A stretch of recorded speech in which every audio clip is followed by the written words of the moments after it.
नमस्कार, मैं Dinesh Khatri TT public senior secondary school के इस डिजिटल प्लेटफॉर्म पर आप सबका स्वागत करता हूं। हम आज क्लास 8 का जो पिछली वीडियो हमने चैप्टर पढ़ा है दीवानों की हस्ती, ठीक है ना। आज हम उसकी व्याख्या करेंगे, तो आप साथ साथ लिखते रहें, समझते रहें। उसको व्याख्या मैं समझा चुका हूं। एक बार फिर देखें, हम दीवानों की क्या हस्ती है, आज यहाँ कल वहां चले, मस्ती का आलम साथ चला, हम धूल उड़ाते जहां चले। तो सबसे पहले व्याख्या में जब आपको क्या लिखना होता है, संदर्भ। संदर्भ क्या है, ध्यान दीजिए, जो जहां से ये पद्धति आई है वो संदर्भ है। तो लिखेंगे प्रस्तुत पद्यांश हमारी कक्षा अष्टम की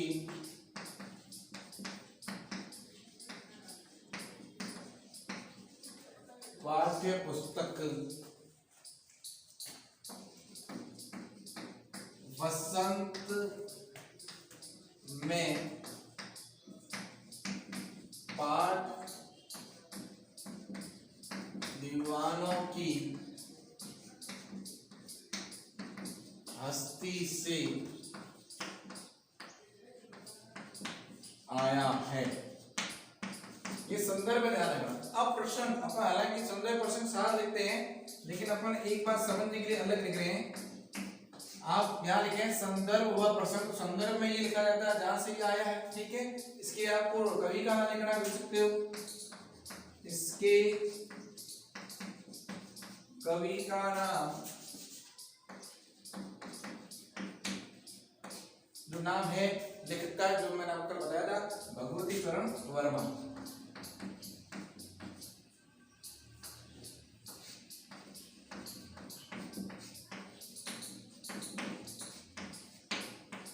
भगवती चरण वर्मा है। उसके बाद प्रश्न, प्रश्न में क्या लिखना है, ध्यान दें। प्रश्न में आपको वही चीज लिखनी है जो इस पंक्तियों में कही गई। तो इस पंक्तियों में इस पद में आजादी के वीरों को, ध्यान दें, इस पंक्ति में आजादी के वीरों को मदमस्त कहा गया है। मदमस्त या कह दो मनमौजी कहा गया है, ठीक है। अब इसकी हम व्याख्या लिख रहे हैं। व्याख्या में क्या लिखना है, अर्थ लिखना है, भाव लिखना है, जो इसने कहा है। क्या लिखेंगे, कवि कहता है कि देश की आजादी में लगे वीरों का कोई अस्तित्व नहीं है, कोई अस्तित्व नहीं है। वे कहीं एक जगह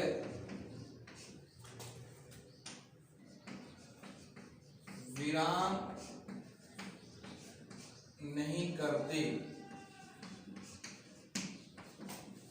वे तो अलग अलग जगह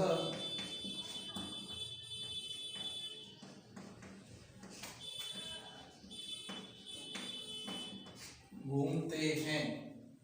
अब अलग अलग मैंने दो बार नहीं लिखा है, अलग के बाद दो लिखा है, स्क्वायर लगाया है ना। तो आपको ध्यान रखना है कि इसका मतलब दो बार अलग अलग है, अलग अलग जगह घूमते हैं। जहां भी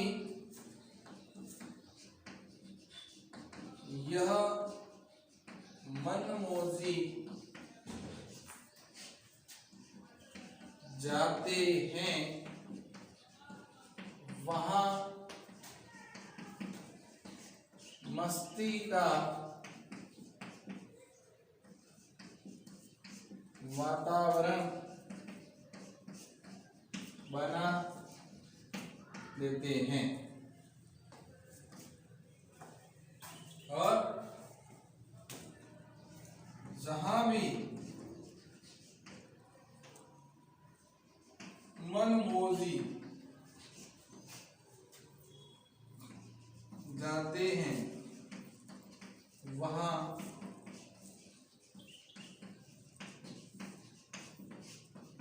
खुशियां भर देते हैं। ध्यान दें, ये व्याख्या हो गई। क्या कहा गया आपको? क्या कवि पंक्ति में क्या कह रहा? कवि कहता है कि देश की आजादी में लगे वीरों का कोई अस्तित्व नहीं है। वो कहीं एक जगह, यानी वो किसी एक जगह विराम नहीं करते, विश्राम नहीं करते हैं। वे तो अलग अलग जगह घूमते हैं। जहां भी ये मनमौजी जाते हैं वहां मस्ती का वातावरण बना देते हैं। जहां भी मनमौजी जाते हैं वहां खुशियां भर देते हैं। इस तरह से इसकी व्याख्या है, जिसको आपको अच्छे से नोट करना है, कॉपी में लिखें। इसको अच्छे से देखकर या जो मैं बातें कर रहा हूं उसे सुनकर, उम्मीद है आपको नजर आ रहा होगा। अब सेकंड व्याख्या में इधर लिख रहा हूं, ध्यान दें। दूसरी व्याख्या में लिख रहा हूं, तो पहले आप समझ लें। दूसरी पंक्ति में संदर्भ आप लिखोगे, सेम लिखोगे, इतना आ जाएगा, ठीक है। उसके बाद प्रश्न की जो बात है, तो प्रश्न में आपको क्या लिखना है? प्रश्न में लिखना है वो मैं यहाँ लिखता हूं। प्रश्न में आप लिखेंगे आजादी के वीर लोगों के सुख दुख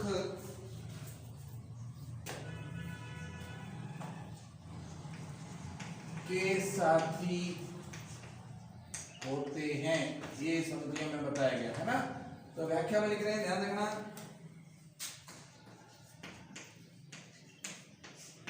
व्याख्या में क्या लिखना है? आए बनकर उल्लास अभी, आंसू बनकर चले अभी, सब कहते हैं रह गई अरे तुम कैसे आए कहां चले। कवि कहता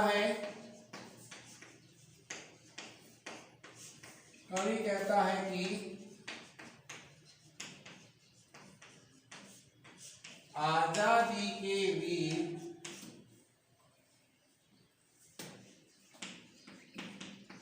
जहां भी जाते हैं वहां के लोगों को प्रसन्नचित्त कर देते हैं।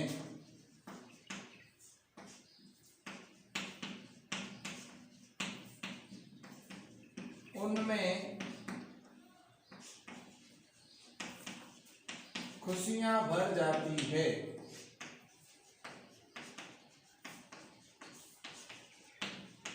उनमें खुशियां भर जाती है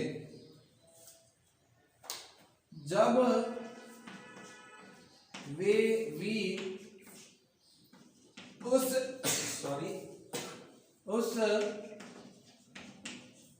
स्थान को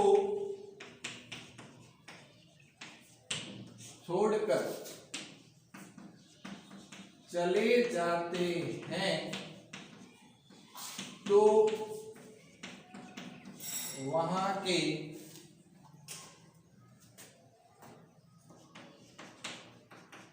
लोगों को दुख होता है। वे रोने लग जाते हैं। ये इसकी व्याख्या है, ठीक है। ध्यान दें, एक बार फिर से देख रहे हैं। जैसे कवि कहता है कि आजादी के वीर जहां भी जाते हैं वहां के लोगों को प्रसन्नचित्त कर देते हैं, यानी उनमें खुशियां भर जाती है। लेकिन जब वे वीर उस स्थान को छोड़कर चले जाते हैं तो वहां के लोगों को बड़ा दुख होता है और वे रोने लगते हैं। उसके बाद कहा है कि सभी उन्हें पूछते हैं कि तुम यहाँ कैसे आए थे और अब कहाँ जा रहे हो। ये उसमें पूछा गया है जो अपन ने व्याख्या लिखी। तो ये दूसरे की व्याख्या है ना। जब वह वहां से स्थान को छोड़ के जाते हैं तो लोग उनसे पूछने भी लग जाते हैं कि आप कहाँ से आए थे और कहाँ जा रहे हो। उसके बाद हम आगे है अंतिम वाला, अंतिम ही आगे और भी है तो उसकी व्याख्या करेंगे, ध्यान दें। मैं एक एक चार लाइनों की लिखवा रहा हूं, आपको ये ध्यान देना है। उसके बाद तीसरा, चार पंक्तियों की व्याख्या लिखवा रहा हूं, ये आपको ध्यान देना है। आप ये नहीं सोचना कि ज्यादा बड़ा है तो बड़ी नहीं, चार लाइनों की व्याख्या इतनी होगी और ये लिखनी है। फिर तीसरे में संदर्भ वही है। प्रश्न में क्या कहा गया है, इस पद में आजादी के वीरों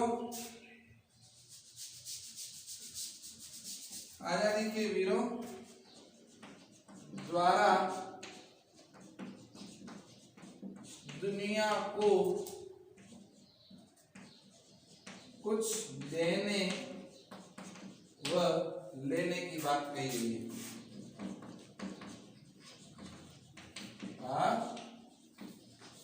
कही गई है, ठीक है। अब देखिए इसकी व्याख्या है, व्याख्या क्या कह रहा है, कवि कहता है कि आजादी के वीर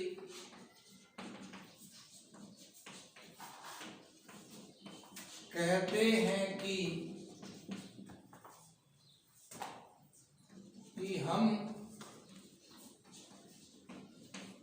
कहाँ जा रहे हैं,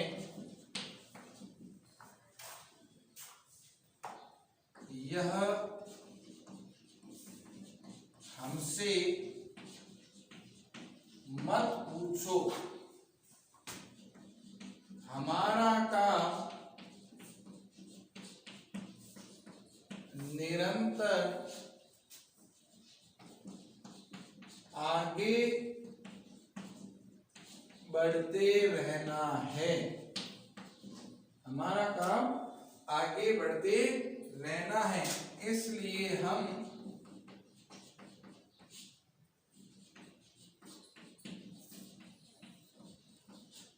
निरंतर आगे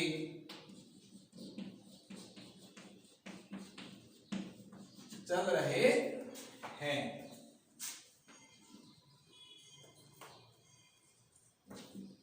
ध्यान दें,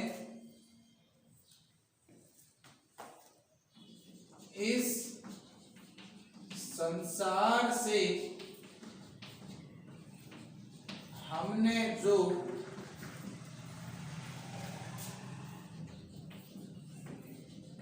अनुभव प्राप्त किया उसे लेकर, वह जो हमारा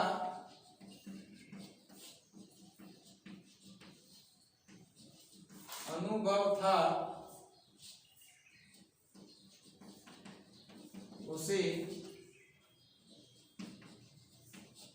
जो हमारा अनुभव था उसे देकर हम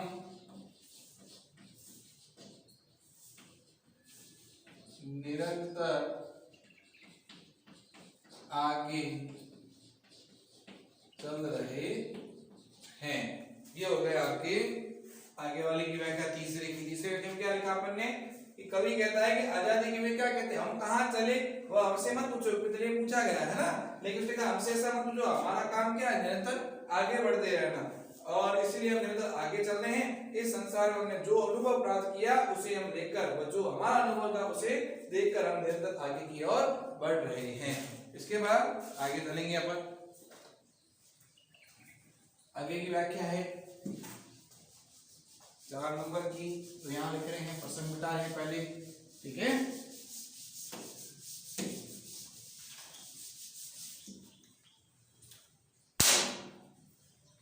दो बात कही, दो बात सुनी, कुछ हंसे और फिर कुछ रोए, छक्कर सुट्टू के घूंटों को हम एक भाव से पिए चले। अब देखिए इसमें क्या कहा है, इस पद्यांश में वीरों द्वारा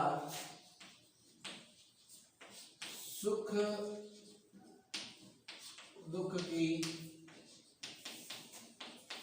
बातों का, वीरों को सुख दुख की बातों का सहयोगी बताया है।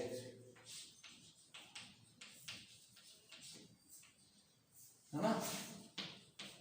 अब व्याख्या देखिए, व्याख्या क्या कह रही है, दो बात कही, कवि कहता है कि आजादी के वीरों ने, आजादी के वीरों ने अपने अनुभव से संसार में दो बातें कही और संसार की बातों को भी सुना। लोगों के सुख में ये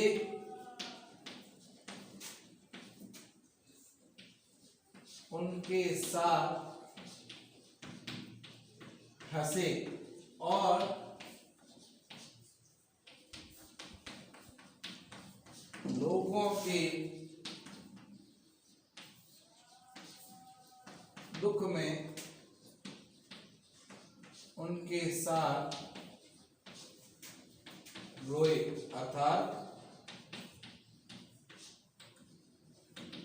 दुखों को अपना दुख माना।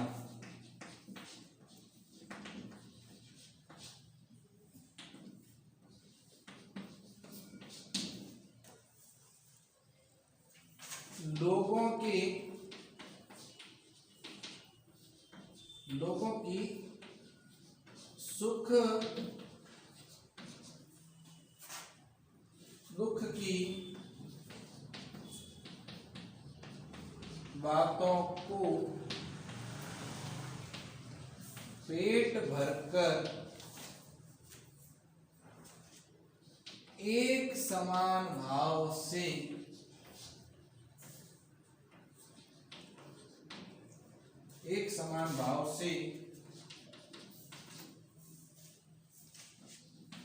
उन्हें ग्रहण किया। ये इसकी व्याख्या है। देखो किसी को लग रहा है कि हमको दिखाई नहीं दे रहा है, समझ में नहीं आ रहा है, तो मैं बोल रहा हूँ उससे अच्छे से सुने, वो भी आप लिख सकते हैं। और वरना वीडियो को पॉज करके या बार दोबारा देखकर, आप सुनकर देखकर लिख सकते हैं। व्याख्या क्या कह रही, कवि कहता है कि आजादी के वीरों ने अपने अनुभव से संसार में दो बातें कही और संसार की बातों को भी सुना। लोगों के सुख में उनके साथ हंसे और लोगों के दुख में उनके साथ रोए, अर्थात उनके दुखों को अपना दुख माना। लोगों की सुख दुख की बातों को उन्होंने पेट भरकर एक समान भाव से उन्हें ग्रहण किया यानी सुना। ठीक है ना। तो ये आपकी व्याख्याएं हैं 1, 2, 3 और 4 की। 2 व्याख्याएं शेष हैं जो हम अगले वीडियो में करेंगे। एक बार आप इन व्याख्याओं को अच्छे से देख लें। कोई डाउट हो तो आप निजी संपर्क करके मुझसे पूछ सकते हैं, वरना आप लोग अच्छे से इसको कॉपी में राइटिंग जमा के लिखें। ठीक है ना। और नहीं समझ में आ रहा है तो आप इसे एक बार पॉज करके बोर्ड को देख के लिखें, स्क्रीनशॉट लेके लिखें, या मेरी बात को बार बार सुन के उसको आप लिख सकते हैं। ठीक है। आज के लिए इतना ही। अगले वीडियो में हम आगे वाले पद्यों की व्याख्या करेंगे। तब तक आप इनको अच्छे से कॉपी में नोट करें, समझें और वीडियो जब समाप्त हो जाए आपको अच्छा लगे तो इसे लाइक करें, शेयर करें, सब्सक्राइब करें। ध्यान दें वीडियो पूरा अवश्य देखें तभी आपको समझ में आएगा। ठीक है, अगले वीडियो के साथ आपके सामने जल्द उपस्थित होंगे। तब तक धन्यवाद।